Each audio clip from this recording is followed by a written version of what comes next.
वहां पे कब्जा हो गया। जनाब इंडिया ने जाके जो है वो लद्दाख में कुछ जो पोस्टें हैं या कुछ इलाके जो हैं वो उन पे मजीद कब्जा कर लिया।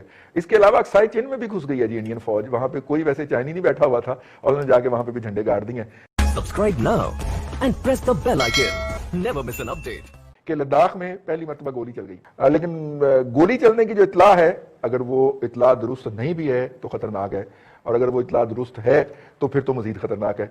लेकिन जो एक दो वेबसाइट्स पे मैं पहुंच पाया, वहां पे ये सजेस्ट किया जा रहा था कि गोली चल गई है, तो जो वो मुआहदा है 93 वाला वो ब्रेक हो गया है। अगर ये ब्रेक हो गया है तो सर बात तो बहुत, इसका मतलब है कि क्लैश की तरफ चली गई है। और अरुणाचल प्रदेश के बारे में चीनी वजीर खारजा का बयान भी आप पढ़ लें, उन्होंने कहा जी हम तो इसको इंडिया का हिस्सा ही नहीं मानते, ये तो तिब्बत का हिस्सा, तिब्बत चाइना का हिस्सा, लिहाजा अरुणाचल प्रदेश भी हमारा है।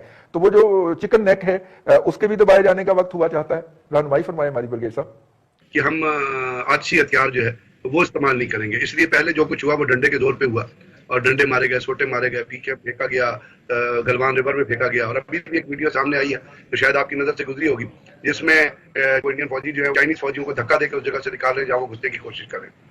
अभी जो चाइनीज वर्जन के हिसाब से या ग्लोबल टाइम्स में जो आर्टिकल आए, आपने उनको जरूर फॉलो किया होगा, उसमें ये कहते हैं कि जी प्रोवोकेशन जो है ये चाइना ने आइडेंटिफाई कर दिया था और एक मीटिंग हुई थी जो उनके कोर कमांडर की और चाइनीज के जो मेजर जनरल है उसकी और बाकी चाइनीज ऑफिशियल्स की और इंडियन ऑफिशियल्स की हुई थी। उसमें चाइना ने, अगर आपको याद हो, इसको हमने कवर भी किया था, उन्होंने कहा था हम जहां हैं वहां हम बैठे हुए, इससे हम पीछे नहीं जाएंगे, ना हम किसी रिच को छोड़ेंगे, ना हम किसी बॉटलनेक को छोड़ेंगे, ना गलवान रिवर गलवान वैली में जहां तक हम आ चुके हैं वहां से हम पीछे जाएंगे। और उसको सर्टिफाई कर दिया इंडियन लीडरशिप ने, नरेंद्र मोदी ने, जिस तरह उसने अपनी पार्लियामेंट में अपने लोगों के सामने बयान दिया कि जो चाइनीज फौज है वो उसने हमारी सीमा क्रॉस नहीं की है, मीनिंग देयर बाई कि चाइनीज जहां भी बैठे हुए थे वो अपनी जगह पे बैठे हुए थे, जो सर्टिफाई कर दिया।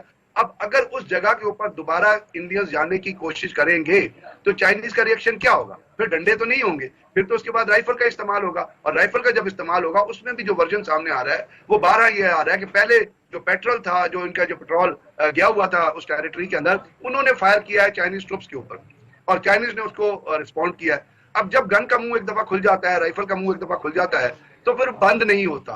और चाहे अभी जैसे रशिया में मीटिंग हो रही है जो चाइनीज इंडियन फॉरेन मिनिस्टर और चाइनीज के दरमियान हो रही है, उससे पहले चाइनीज लीडरशिप बयान दे चुकी है और उन्होंने कहा कि जी अगर इंडिया ने अपनी फौजों को विड्रॉ नहीं किया या आगे बढ़ने की कोशिश की तो we can enter into a war, हमें जंग की सूरत हाल में जा सकते हैं। और साथ साथ उसने कश्मीर के ऊपर जो अपना दावा दायर किया है और जिसने उस तरह उसको क्लेम किया उस इलाके को जिसको वो कहते थे कि हमारा इलाका है, और वो भी रिएक्शन है कि इंडिया ने 7370 एनएल करके कश्मीर का स्टेटस खत्म कर दिया। अब कश्मीर का जब स्टेटस खत्म हो गया तो पाकिस्तान भी उसको क्लेम कर सकता है, उस इलाके को चाइनीज भी क्लेम कर सकते हैं। इसी तरह अरुणाचल प्रदेश का इलाका बड़े अरसे से आपको पता है चाइनीज कह रहे थे कि ये हमारी टेरिटरी है और इसको हम इंडिया से लेके रहेंगे, जिस तरह हमने अक्सी चिन लिया है। अब ये चीजें जिस तरह बढ़ रही हैं, अगर रशिया में ये मीटिंग हो रही है तो मुझे नहीं लगता कि किसी डी एस्केलेशन प्रोसेस की तरफ जाएगी, लेकिन अगर ये डी एस्केलेशन प्रोसेस की तरफ ना भी गई तो ये उस खित्ते तक महदूद रहेगी, क्योंकि जो अमेरिका बेट दे रहा है इंडियंस को कि आप चाइनीज के खिलाफ खड़े हो जाएं, वो ये शय तो दे रहा है उनको, लेकिन अमेरिका के खुद हालात ऐसे नहीं है इस वक्त तक, क्योंकि उनके दो बड़े इंपॉर्टेंट प्रोसेस चल रहे हैं। एक तो अफगानिस्तान के अंदर जो वहां से पीस जो फोर्सेस का विड्रॉल होना है, आपको पता है वो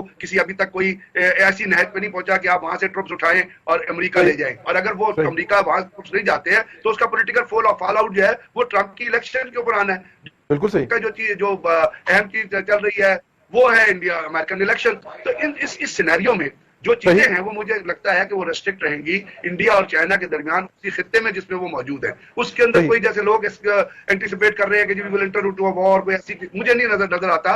reading by the lines, reading by the behaviour, जो बिहेवियर चाइनीज का है या इंडियंस का है या इवन साउथ चाइना सी में जो कुछ हुआ वो आपने देखा, तो उसके जरिए ये चीजें आगे चलेंगी।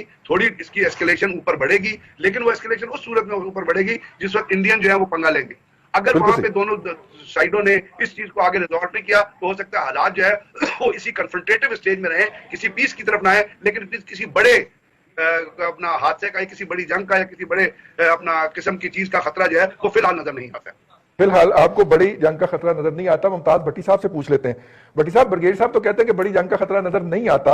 हमारे तो वजीर खारजा आज पहुंच गए वहां पे मॉस्को, 2 दिन के लिए चले भी गए ठंड के अंदर मौजें करने, माशाल्लाह, पता नहीं क्या करने गए, लेकिन मैं चले गए। वो शंघाई कोऑपरेशन ऑर्गेनाइजेशन के वुज़राए खारजा की चले वुज़रा दिफा की मीटिंग में हमारे वजीर ठंड लग जाती है, लेकिन वजीर खारजा चले गए, ठंड लग जाती है ना जी, इसलिए नहीं गए। अब मामला है जी चाइना का और इंडिया का। इंडिया डेफिनेटली, देखिए रईस साहब, जब आप पग पहनते हैं ना, किसी यहाँ पंचायत के चेयरमैन होते हैं, यहाँ बन जाते हैं, वो नवाब, तो आपको किसी जगह झुकना पड़ता है, किसी जगह झुकाना पड़ता है। पंचायत के खड़पेंच होते हैं वैसे। हाँ, वो खड़पेंच नहीं जी, वो क्या जत्थेदार उसको कहते हैं, या वो पंच, वो क्या होता है जी, जेन में नहीं आ रहा, सरपंच नहीं, हमारे लहंदे पंजाब में खड़पेंच भी कहते हैं, खड़पेंच भी कह देते हैं। लेकिन जब आप खड़पेंच बन जाते हैं ना जी, तो फिर कई दफा आपको खड़कना पड़ता है और कई दफा खड़काना पड़ता है, दोनों। कई दफा कोई आपको आके खड़का जाएगा, दूसरी दफा आप उसको खड़का देंगे। लेकिन अब मुझे प्रोग्राम खड़काना है, इसलिए ब्रेक में जाना है। तो इस सूरत के अंदर जो है वहां पे भी हालात हैं, और पहली तरफ जो वो चिकन नेक वाला मसला है, साबिक मशरकी पाकिस्तान और मौजूदा बांग्लादेश से आगे अरुणाचल प्रदेश जो है, वहां पे भी